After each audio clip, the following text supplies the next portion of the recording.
This news is presented by Yuvan Trading Company, डिडवी टिक्कर हमीरपुर।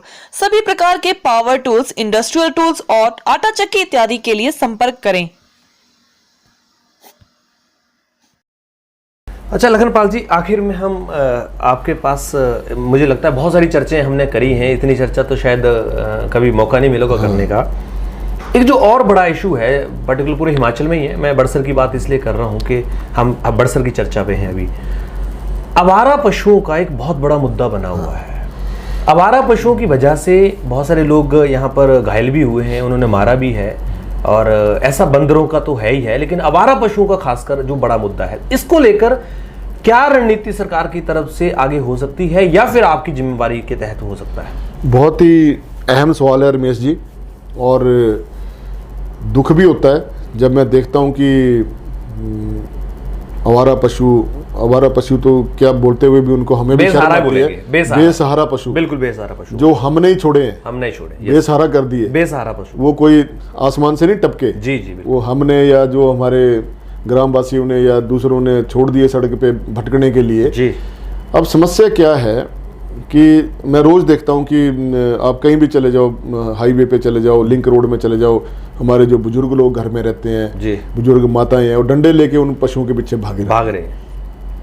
कई जगह तो हादसे भी हुए, 5-7 तो हमारे डेथ केस भी हो गए जी। बिल्कुल, इन जो बेसहारा सांड है उनके मारने से जी।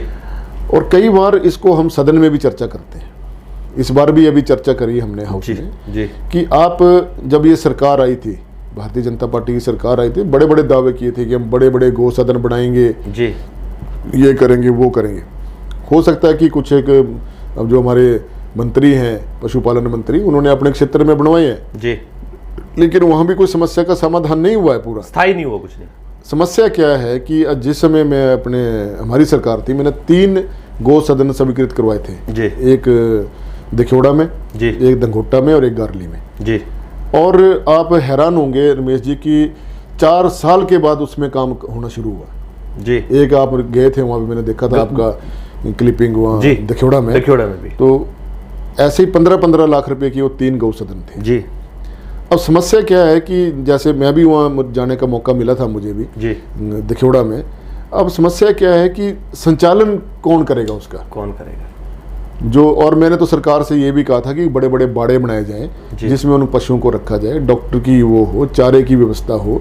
अब देखिए जो इतना बड़ा सिस्टम चलाना है, अब जानवरों ने खुद तो पानी पीना नहीं है, खुद घास नहीं खाना है, बिल्कुल है ना, खुद कोई अपने को इंजेक्शन नहीं लगाना है, उनको चाहिए खुद वो अपना गोबर उठा के बाहर नहीं फेंकेंगे जी। उसके लिए मैन पावर चाहिए और व्यवस्था चाहिए।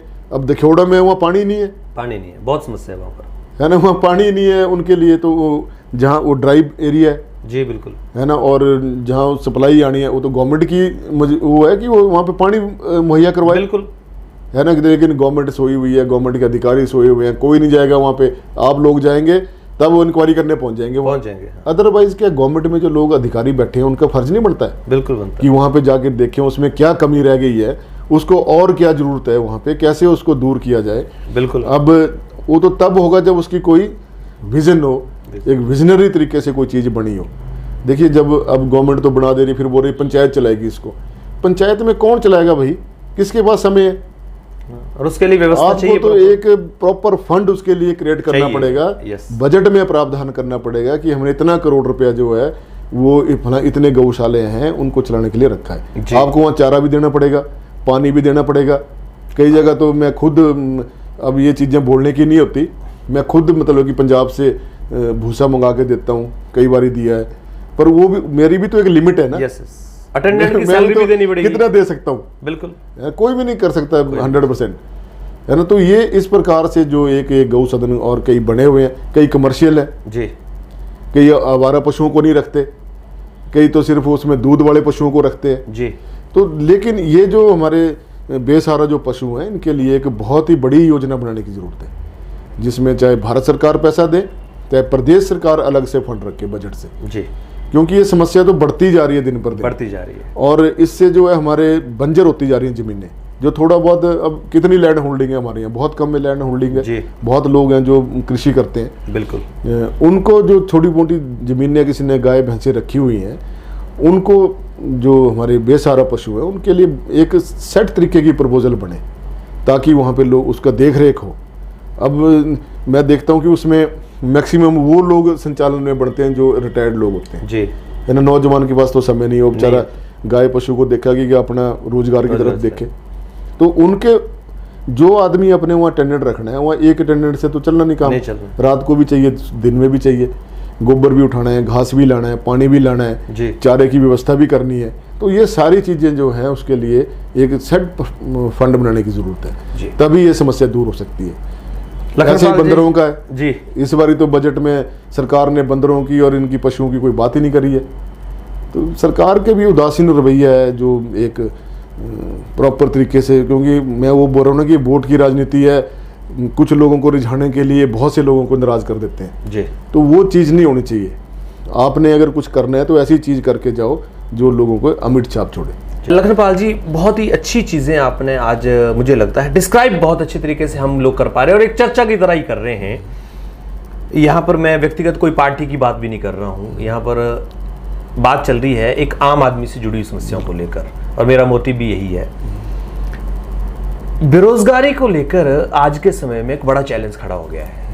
हमारे प्रदेश के सभी युवा जो बाहर भी काम करते थे, यहाँ आकर आज वो बेरोजगार हो गए हैं। कोरोना महामारी का ऐसा प्रकोप चला कि अगर उन्होंने आकर यहाँ कोई काम कर भी लिया तो उसका भी कोई बड़ा आउटपुट उनको नहीं मिल रहा है। रही बात बैंकों में लोन मिलने की और उनको जो सुविधाएं मिलने की, तो वो धरातल पे कहीं भी खड़ी नहीं हो रही है, दिखाई नहीं दे रही है। एक जर्नलिस्ट होने के नाते भी मैं सवाल कर रहा हूँ कि अगर किसी एक युवा को आज 2 लाख 5 लाख का लोन लेने जाना होगा तो उसको 15,000 फॉर्मेलिटीज होंगी, वो पूरी नहीं कर पाएगा। तो सरकारों की जो योजनाएं ये चल रही हैं, जो सरकार दावे कर रही हैं, ये कहाँ स्टैंड कर रहे हैं?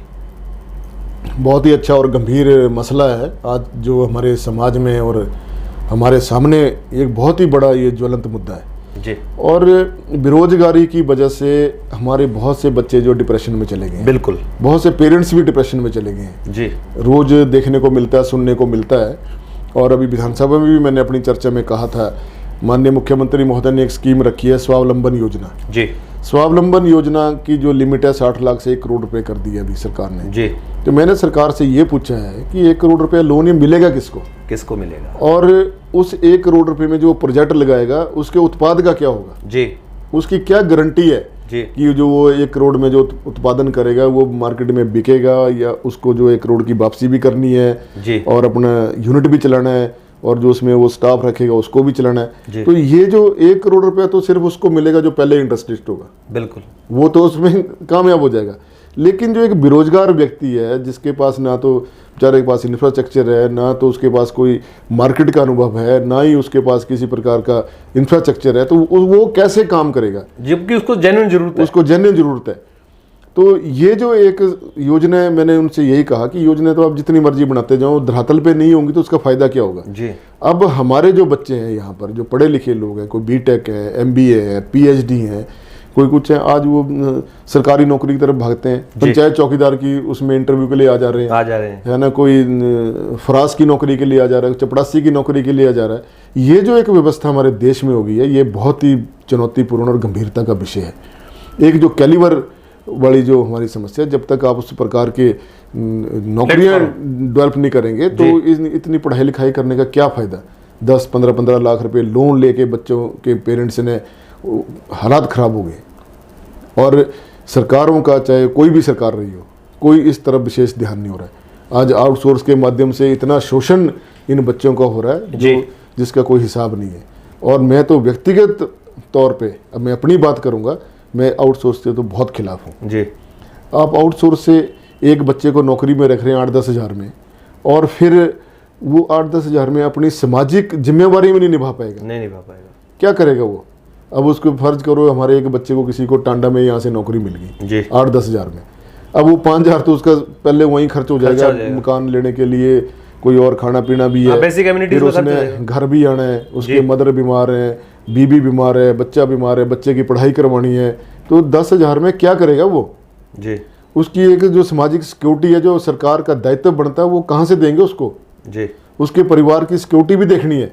अब ऐसा तो है नहीं कि परिवार में उसकी बीवी नौकरी करेगी जी। बहुत कम लोग हैं जो परिवार में 2 लोग नौकरी कर रहे हैं। उनको परिवार चलाना मुश्किल है, तो 10,000 में क्या करेगा आदमी। मेरे सरकार से ये निवेदन है, आग्रह है कि अगर आपने आउटसोर्स से भी रखना है, कम से कम 35-40 हज़ार रुपये तो दो उसको जी। कम से कम उसको ये तो रहेगा कि मुझे मिल रहा है, क्योंकि भविष्य तो उसका है नहीं, आउटसोर्स में फ्यूचर नहीं है जी। ना, तो उसको कोई पेंशन लगनी है, ना उसको कुछ छुट्टियां मिलनी है, छुट्टियां भी लिमिटेड मिलनी है। तो कम से कम 35-40 हज़ार रुपये के हैंडसम अमाउंट तो दो, ताकि वो अपना लगे तो जीवन का अपने परिवार को भी चला सके, अपना जो उसका रोजी रोटी का मसला उसको भी निभा सके जी। आज आप देखिए वोकेशनल टीचर रखे हुए हैं जी, उनको 15,000 रुपये सैलरी देते हैं और साल में 500 रुपये बढ़ाते हैं। अब 15,000 में क्या करेगा वो, जो एक बेचारा MBA करके या PhD करके या BSc करके कोई नौकरी कर रहा है, तो 15,000 में कैसे चलाएगा वो। अगर एक बंदा यहाँ से हमीरपुर का बच्चा फर्ज करो सिरमौर में जॉब कर रहा है जी, अब वो बताओ कैसे करेगा, उसको आने जाने का वियर टीयर, वहाँ का खर्चा, फिर घर का जिम्मेवारियाँ कैसे निभाएगा, नहीं निभा पाएगा। ऐसे ही हमारे कंप्यूटर टीचर हैं, कितने साल हो गए उनको बेचारों को सरकारों के आगे एजिटेशन करते हुए जी। कोई पॉलिसी उनके लिए नहीं बन पा रही है।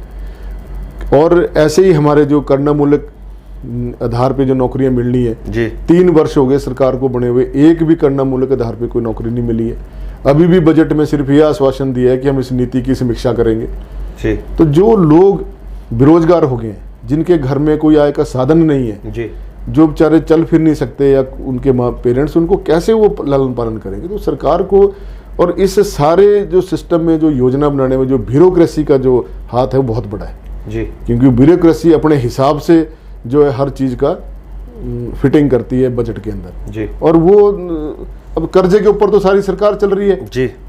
पहले हमें दोष देते थे कि कांग्रेस ने जो है इतना लोन ले लिया। देखिए 48,000 करोड़ का कर्जा था जब जयराम जी मुख्यमंत्री बने, आज 62,000 करोड़ का कर्जा हो गया, 14,000 करोड़ बढ़ गया, 14,000 बढ़ गया। और अभी जब ये कार्यकाल छोड़ेंगे तो ये 85,000 करोड़ तक पहुंच जाएगा।